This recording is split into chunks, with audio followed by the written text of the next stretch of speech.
감사합니다. 2023년도 일꾼들을 임명했습니다.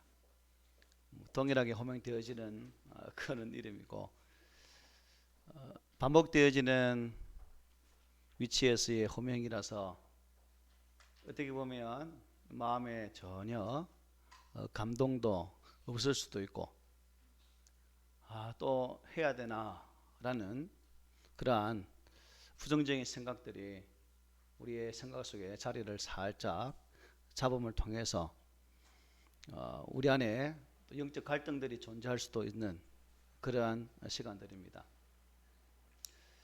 사람을 세우는 것은 교회나 일반 세계나 똑같죠. 사람을 잘 세워야 그 당체가, 그 공동체가 바르게 세워져 갈 수 있는 것이고, 또한 그 역할에 따라서 그 공동체가 잘 세워지는가, 또한 그렇지 않는가가 결정된다 하겠습니다. 그런 측면에서 우리가 구원받은 자로서 하나님의 자녀로서의 합당한 삶을 살아가며, 또한 하나님의 은혜로 주의 귀한 사역에 동참한다는 것은 이 또한 우리가 은혜란 사실을 알아야 되는데 그렇지 못할 때가 많다는 거죠. 아침에 중고등부 우리 청년 친구들과 말씀을 나눌 때에 나누었던 말씀들이 뭐냐 하면, 우리가 구원받은 자로서 어떠한 삶을 사는 것이 신앙의 가장 첫 제1순위인가? 여러분들은 신앙의 첫 1순위가 우선순위가 뭐라 생각하십니까? 하나님과의 교제입니다.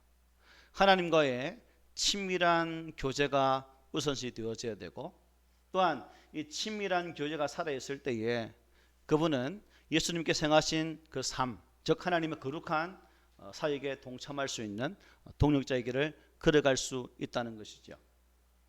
그런 측면에서 우리가 하나님 앞에서 나는 어떠한 영적 교제를 이루고 있는지, 또한 나의 영적 교제가 정말 살아있어서 내게 주어진 하나님의 거룩한 그 동력자의 삶의 길이 정말 기쁨이 되고 있는지 우리는 나 자신을 돌아보아야 된다는 거죠. 사람을 세울 때는 두 가지 목적이 있습니다. 한 가지 뭐냐면 목적을 바르게 알아야 된다. 즉 사람을 세우는 목적이 뭐냐, 왜 그 사람을 세우느냐 하는 것이죠. 제 교회는 규모가 적은 교회이기 때문에, 또한 인원도 제한되어 있기 때문에 그 제한된 인원으로 사람을 배치할 때 참 많이 고민됩니다. 저는 항상 9월 되면 새해에 계획을 짜기 시작하거든요. 특별히 그 9월부터 기도하면 하나님, 이분 또 똑같은 이름이네요. 어찌하겠습니까? 사람이 한정되어 있는데요. 안 그러면 더 보내주시든지, 제 기도 더 보내주시든지, 호명되면 열심히 하시든지, 성령님 항상 하나님 알아서 하시라고. 이게 제 항상 결정할 때 기도 제목이거든요. 그래서 그 목적에 맞는 사람인가, 또 한 가지 뭐냐면 그 목적을 달성하는 데 있어서 그 사람이 그에 맞는 자질을 갖추고 있는가, 이 두 가지가 잘 점검되면 우리의 일들은, 우리가 감당하는 일들은 온전히 아름다운 모습으로 세워져 갈 수 있다는 것이죠. 교회가 규모 있는 모습으로 세워지기 위해서는, 이거는 큰 교회 작은 교회 아무 의미가 없습니다. 하나님의 교회가 하나님의 보시기에 아름답게 세워지기 위해서는 나 한 사람 한 사람이 그 하나님의 목적 앞에서 바르게 서 있는가, 또 나는 그 하나님 부르심 앞에서 최선으로 살고 있는가 라는 질문들을 우리는 자주 자신에게 되뇌어야 됩니다. 그리고 그 자문자답 속에서 우리는 하나님 보시기에 합당한 자로 세워져 가야 된다는 것이죠. 자, 여러분, 아까 호명될 때 기분이 어땠어요? 똑같으니까 항상.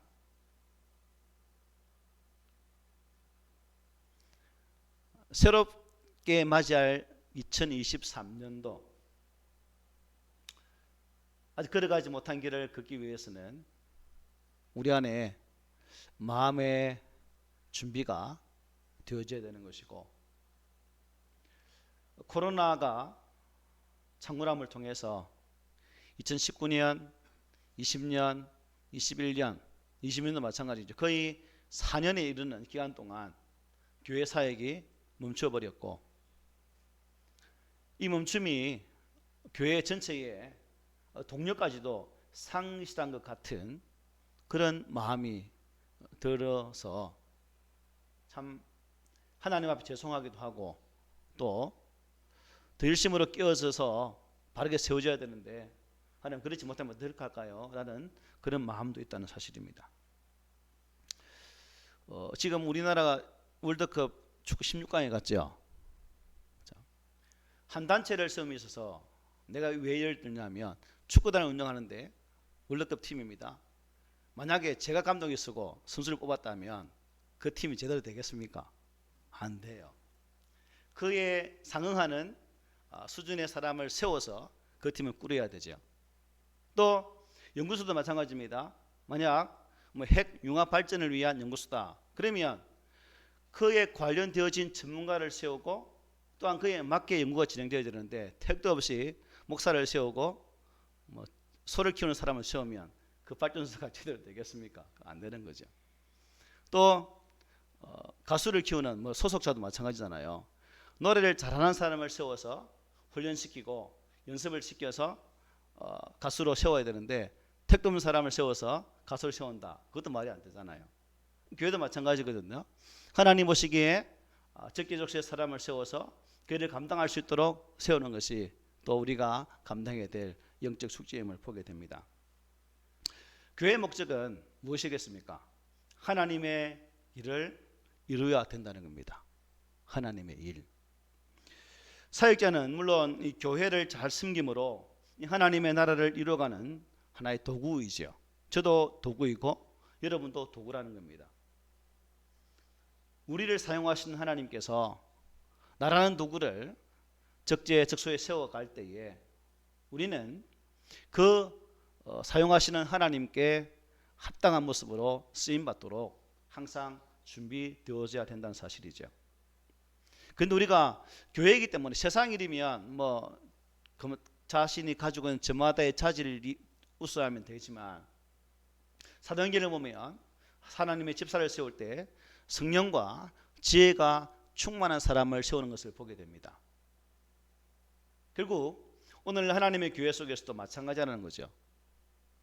목사를 세우든 장로를 세우든 집사를 세우든 권사를 세우든 모든 하나님의 사람을 세움에 있어서는 성령과 지혜가 충만한 사람으로 세워져야 하나님의 교회가 덕스럽게 잘 세워져 갈 수 있다는 사실입니다.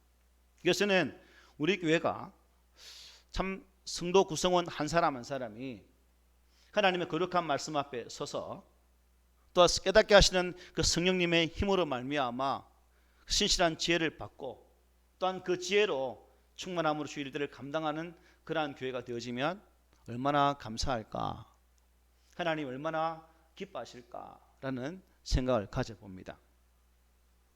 그래서 오늘 이 말씀을 통해서 로마 16장 1절 5절 말씀을 통해서 이제 올해 새롭게 2023년도를 봉사할 우리들이 하나님의 거룩한 사역자로서 어떻게 이 직임을 감당해야 될까라는 질문 속에서 본문으로 함께 은혜를 나누었으면 합니다. 우리는 하나님께 세워진 사역자인데, 사역자는 헌신하는 동력자가 되어져야 된다는 거죠. 헌신하는 동력자. 교회를 섬기는 분들은 성령과 지혜를 충만해야 되고 그리고 헌신하는 모습이 있어야 된다는 것입니다. 당연하지 않습니까? 하나님께서 죄와 무지 가운데 죽어가는 인생들인 우리 모두를 생명의 은총을 누리도록 구원하여 주셨습니다. 이 은혜 앞에 선자로서 우리는 나를 부르셔서 일꾼 삼으실 때 나를 일꾼으로 세우신 그 하나님 앞에 헌신하는 것은 지극히 당연할 것입니다. 하나님은 예수를 땅에 보내주셨고 또한 예수님은 그 아버지의 보내심에 따라 십자가에서 죽으시고 우리에게 구원의 길을 열어주셨습니다. 또 예수님은 당신의 거룩한 사역들을 혼자 감당하지 아니하시고 제자들을 부르셔서 그들에게 당신의 사역을 일임하시고 지금은 하늘 보좌 우편에 앉아 계십니다. 그 예수의 부르심을 받았던 제자들은 또 저마다 그 부르심 앞에 서서 자신의 목숨을 내어놓고 힘써 주의 일들을 감당하게 되어졌고, 그들의 헌신이, 그들의 수고가, 그들의 생명을 다한 애씀이 있었기 때문에 오늘날까지 우리에게 복음의 은혜가 증거되어졌다는 사실입니다. 이 모든 구원의 역사, 하나님께서 교회를 세우시고 일하시는 모든 역사의 과정들 속에서는 이 헌신이라는 단어를 빼면 불가하다는 것이죠.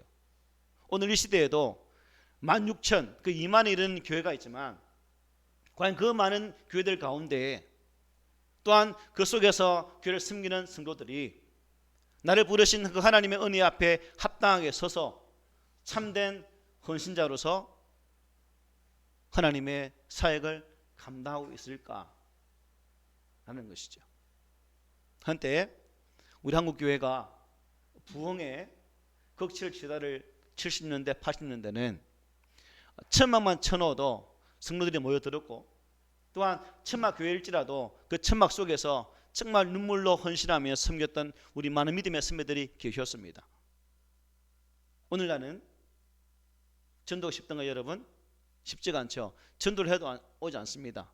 그래서 이런 말이 있죠. 건물이 전도를 하더라. 건물이, 사람이 전도하는 게 아니고 건물이 전도한다는 거예요. 그래서 무리에서 빚내어서 교회에 덩그러니 크게 세우는데 또 이게 채워지지 않으면 결국 그 교회가 부도가 나서 그냥 넘어가는 이러한 경우도 허다합니다. 저와 여러분이 하나님의 교회를 섬기면서 이러한 헌신의 모습으로 나가지 않으면 혹 압니까? 우리 교회도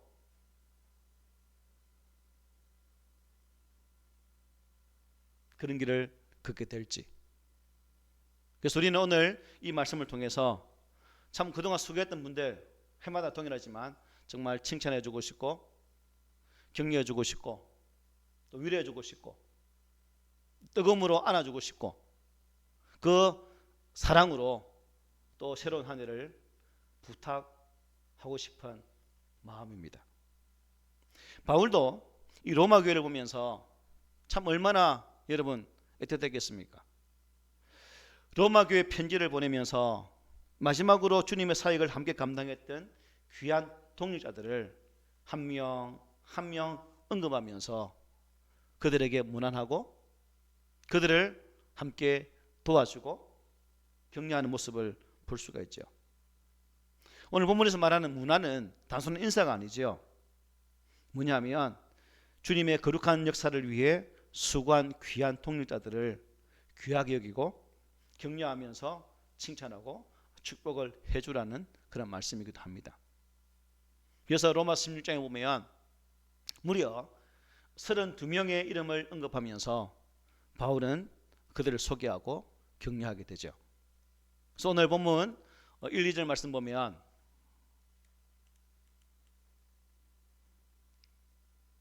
전화 좀 넘겨줄래?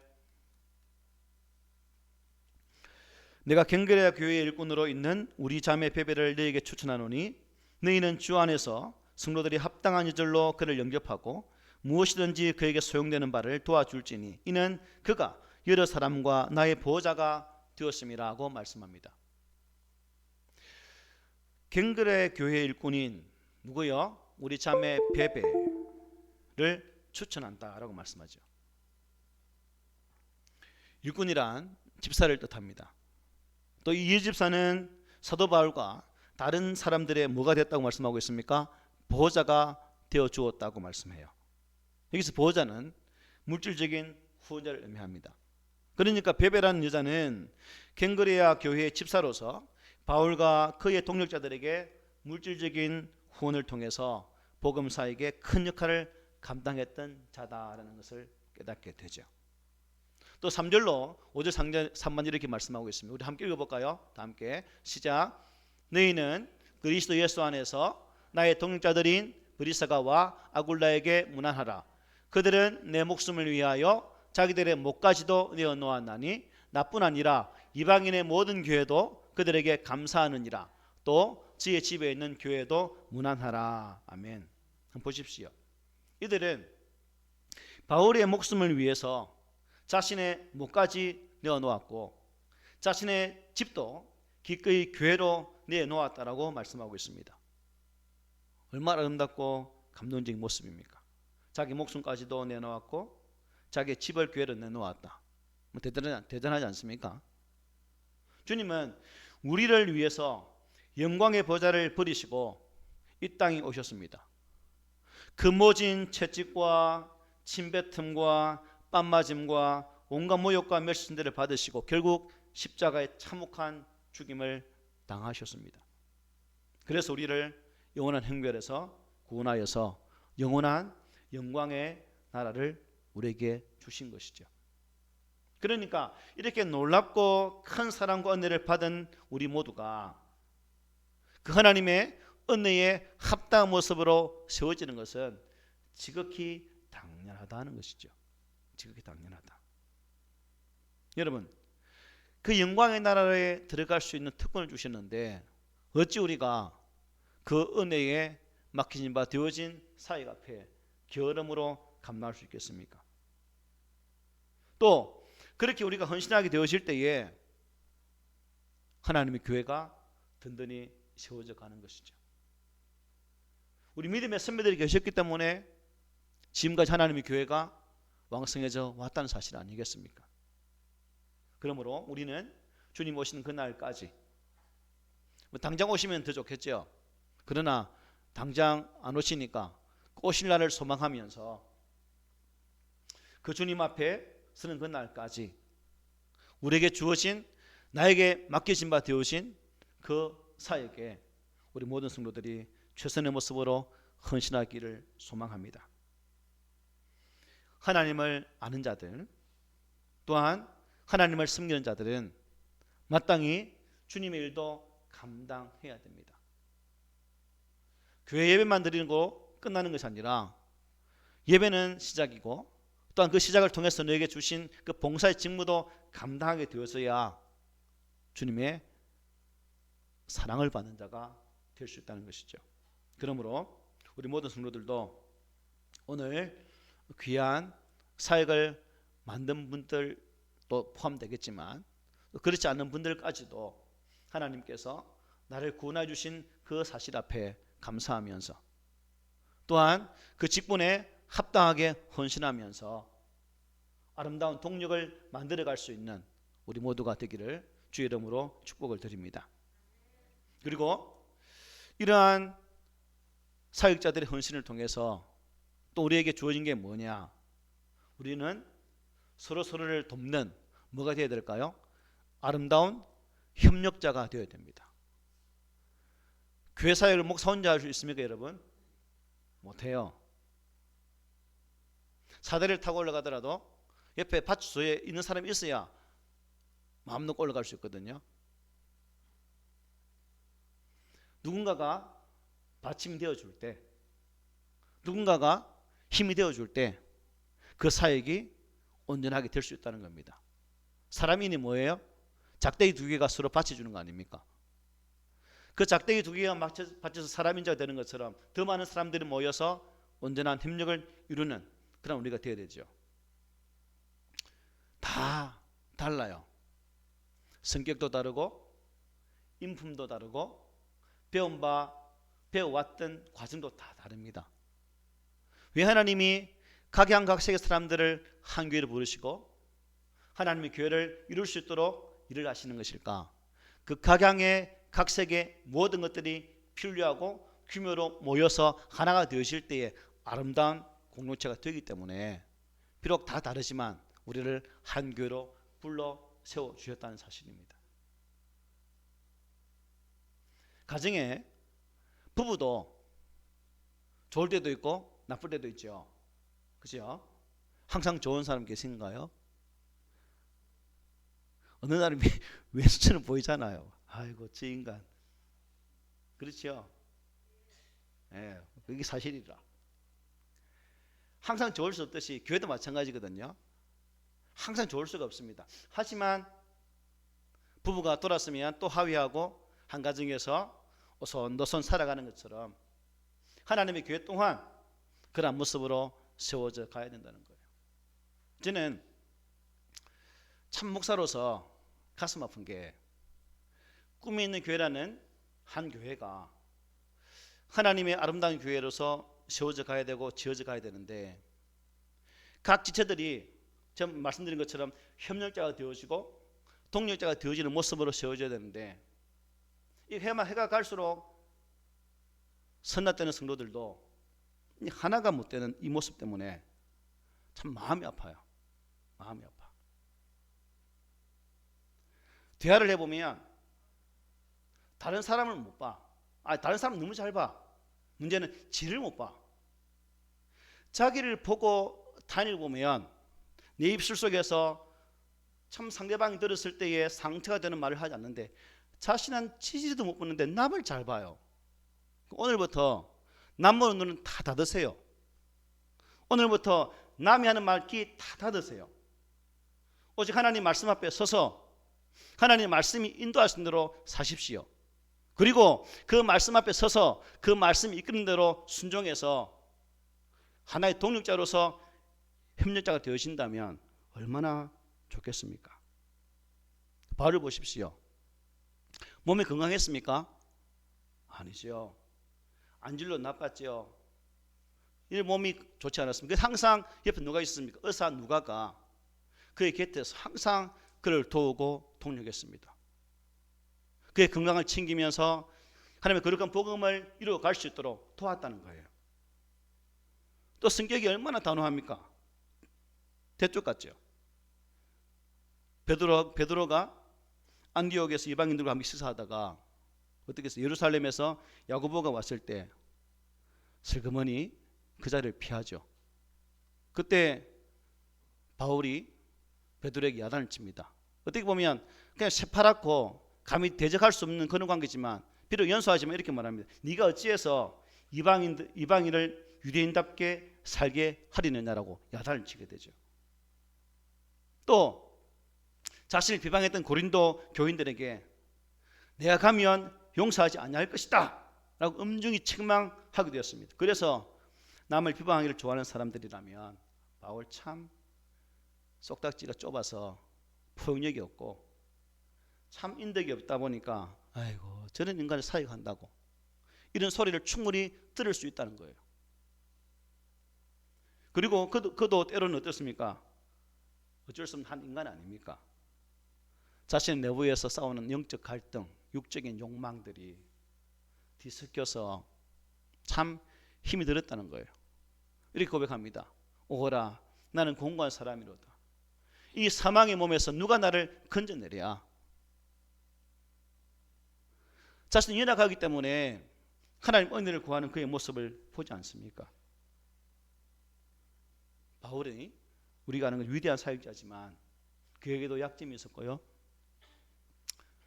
성격적인 그러한 부분으로 많은 사람들에게 질타를 받을 수 있는 그런 부분도 있었고요.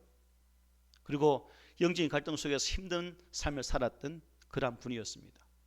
그럼에도 불구하고 그는 이러한 상황 속에서 그 주변에서 돕고 협력하는 자들을 통해서 복음의 사역을 더욱더 왕성하게 전파하였고 죽음이 비록 그의 앞을 기다리고 있다 할지라도 그들은 그에 굴하지 아니하고 당당하게 하나님의 거룩한 복음의 사역자로 설 수 있었다는 사실입니다. 왜요? 그를 도우는 아름다운 믿음의 동력자들, 협력자들이 있었기 때문이라는 것입니다. 옆 사람 한번 보십시오. 한번 보십시오. 한번 뒤로 또 보고 왼수입니까? 사랑스러워 보입니까? 예뻐 보입니까? 감사하네요. 예뻐 보이네. 예뻐 보여야지. 미워도 다시 한 번이라고 함 더 보고 함 더 챙기고 그래 니도 내 몸이지. 항상 강구하잖아요. 지체라는 말씀 자주 드렸잖아요. 니도 내 몸뚱아리지. 내 한 가닥이지 라는 생각으로 교회를 섬겨야 되지 않겠습니까? 그래서 올 한 해는 새롭게 일꾼을 맡음으로써 우리 일꾼들이 아름다운 협력자가 되기를 바랍니다. 또 한 가지 뭐냐면 이게 가장 중요해요. 저는 작은 교회라고 움츠러들 수 있는데 절대 그러지 마십시오. 자부심을 가져야 돼요. 자부심을. 나는 하나님의 거룩한 사역자라는 것, 나는 하나님의 거룩한 일꾼이란 이 자부심이 있어야 주께서 맡기신 일들을 기쁨으로 감당할 수 있다는 거예요. 여러분 어떻게 우리 장교사님은 반주라서 자부심이 있어요?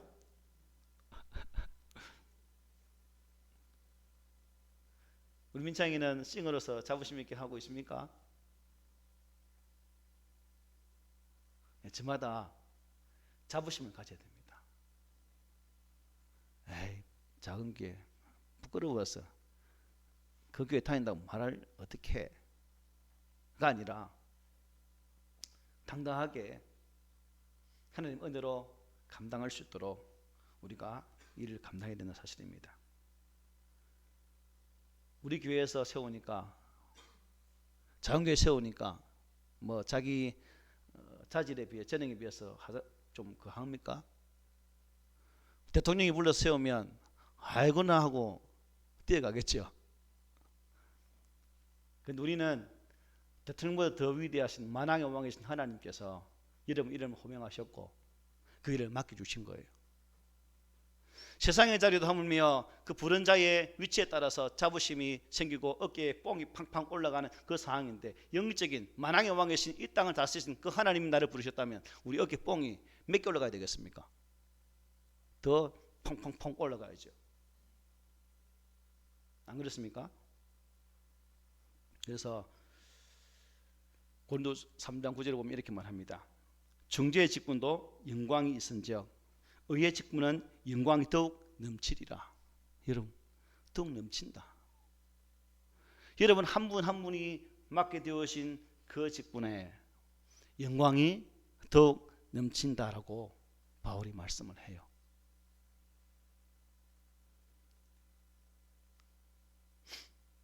누구에게 욕심은 있죠. 그렇지만 하나님께서 내게 주셨다는 이 직분의식, 이 사명의식, 책임감 너무나 중요합니다.